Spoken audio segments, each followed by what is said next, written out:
আসসালামু আলাইকুম। মশালধারে বৃষ্টি হচ্ছে, রোদটা খুবই শোচনীয়।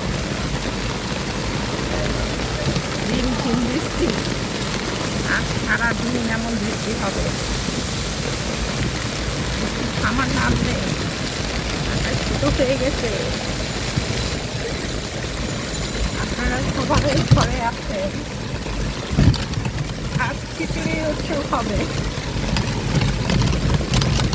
আল্লাহ পাকের মেহেরবানি যে এমন বৃষ্টি হচ্ছে। আল্লাহ রাব্বুল আলামিন ভালো জানে। বিশ্বের এই রহমতের বৃষ্টি, সবাই ভালো থাকবেন, সুস্থ থাকবেন এবং এই বৃষ্টিতে যারা বাইরে আসছেন তারা বাসায় চলে যাবেন। বাসায় যেয়ে খিচুড়ি খাবেন, আর খিচুড়ি উৎসব।